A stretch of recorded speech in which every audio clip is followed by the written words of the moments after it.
So now we're going to do some work into the sides of our body. So we're going to do that using our side kick exercise. So neutral on our sides, we lie ourselves down onto the mat or your floor.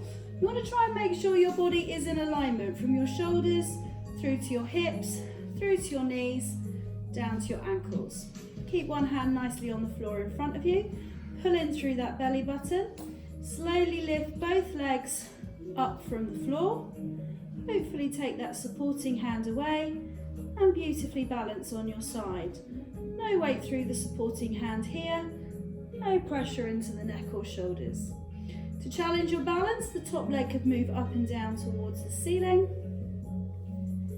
It could move forward. It could move back. But at no point does your body follow the leg.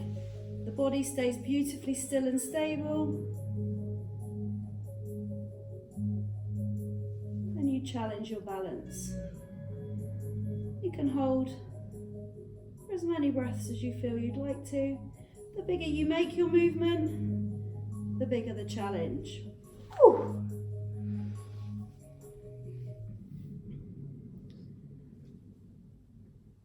When you're ready, bend your feet in behind, place your hand back down onto the floor in front, and just do a couple of nice hip openers.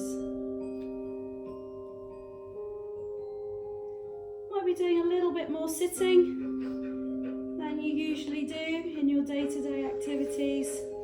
So let's just keep some nice mobility into these hips. Just opening and closing, keeping that body nice and still.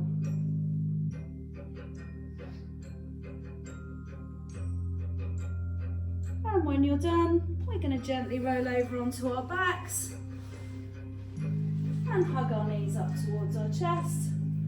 And just have a gentle little roll from side to side.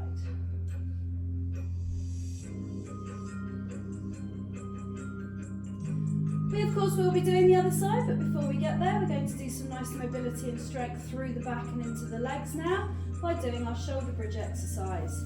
So simply place your feet down onto the floor, approximately hip distance apart, so that your ankles, knees and hips are nicely in alignment. Relax your arms down by your sides, tuck your chin down towards your chest. This is a super slow motion exercise. We don't just thrust our hips into the air like we just don't care. We're going to squeeze those glutes and tip the tailbone up towards the ceiling.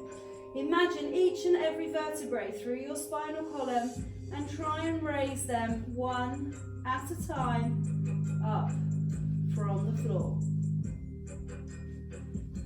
Coming, as the name suggests, up to your shoulders to form a bridge. Slowly sweep your arms up towards the ceiling if you'd like to and hold them elevated. Then just roll your head from side to side to make sure there's no pressure in the back of your head. So you're now a beautiful suspension bridge between your shoulders and your feet.